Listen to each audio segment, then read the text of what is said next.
I saw you in a video. You were saying don't combine hot tub with cold plunge. Yeah, this surprises a lot of people. They like the feeling of the cold and the heat. The hot tub is comfortable. The ice bath is uncomfortable. And so it's very natural for people to want to pair the two, but I don't like it. And the reason is both induce vasoconstriction. So you probably understand, you get into the ice bath and the body shuts down the blood flow to the skin and the extremities. Yeah. And that's so you don't lose as much heat through your fingers and your toes. It conserves the blood in your core to defend your core body temperature. And so ice your vital organs. Yeah, vasoconstriction. Now, if you go in the dry sauna, you get vasodilation. The blood vessels open up. It increases blood flow to the skin so that when you sweat, the sweat evaporates and it removes heat to defend your core body temperature from getting too hot. So ice bath, that's wet, cold.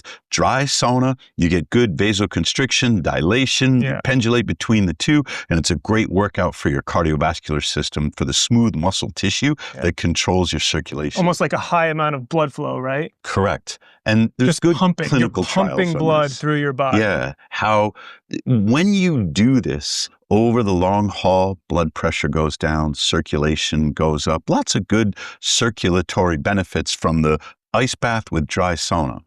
The problem with the hot tub is you don't get the vasodilation. When you go into the wet, hot water, your body has to defend against too much heat gain. So the first minute or so that you come out of the ice bath and you get into the hot tub, it feels really good. Your skin temperature is too low or is lower than normal because of the ice bath. And you're like, oh, this feels great. But as soon as that subsides, as soon as your skin starts to get warm, your body will shut down blood flow to the extremities. That is, it's vasoconstriction all over again. Really? When you're outside the hot tub, like if your head or your shoulders are out, you will get vasodilation. You will sweat through the skin that is not wet. But there's a phenomenon called hydromiosis. Like Google thinks it's a spelling error, and I don't even know if I'm saying it right. Right. When you read about this in the journal articles, it makes sense. Your body knows when your skin is saturated with water, not to open up the pores, not to sweat into the water, because that sweat will never evaporate. So the way that it defends yourself against the heat is to vasoconstrict. Only the parts that are dry when you're in the hot tub will open up with vasodilation and sweat evaporates. So whatever body part is submerged underwater in a hot tub will not be sweating. Because your body knows not to sweat into the wet water. This phenomenon, it's also true if you're not in the water, but you just get soaking wet. Yeah, the brain knows.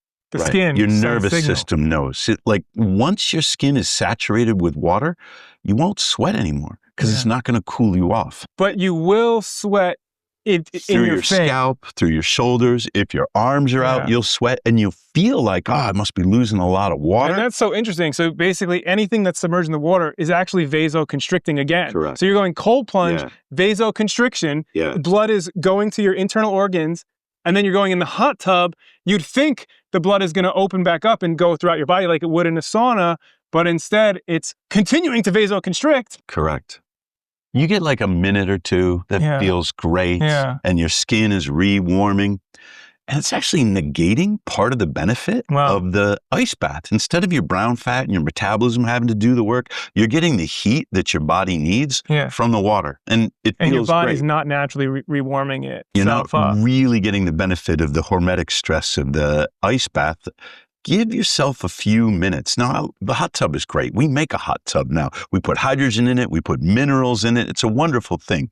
But we don't pair it with the ice bath. We do it instead of the ice bath. For thermal contrast therapy, go wet, cold, go dry, heat, so that your smooth muscles are going from constriction to dilation. Then you get back in the wet, cold, constriction again. You can cycle back and forth. And this is a wonderful thing for your circulation. Yeah, contrast therapy. Yeah. If you're pairing it with the hot tub, you're not doing the contrast therapy that you might think. Just because it's hot doesn't mean that your smooth muscles are giving you that vasodilation. Like technically you're doing contrast therapy because you are going from cold to hot, but it's not. When you read about contrast therapy and the benefits of it, you're not really getting the benefits you think you are. Exactly if any, you might even be doing a detriment to yourself. Which surprises a lot of people. If you're going to hot tub, just do a hot tub. Yeah. And if you're going to ice bath, do the ice bath, and you want some contrast, do it with dry sauna.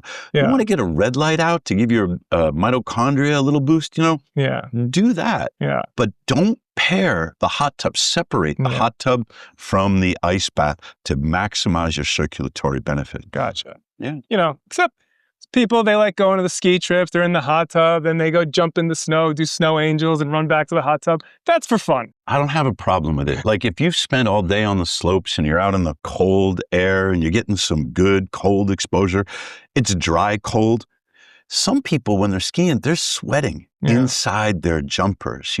They just because they're overheated from the exercise.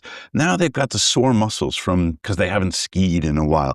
Now they get into the hot tub because it feels good, especially if they got some Epsom salt in there with the transdermal magnesium. I'm not knocking it. Do it. I'm just saying, don't combine the ice bath with the hot tub. Keep those separate. And if your ski lodge has a sauna, all the better. Come off the slope, do your snow angels, get yourself into the sauna. As a matter of fact, I don't know why they wouldn't have a sauna. They'd be years behind the times, right? They should have the ice bath too.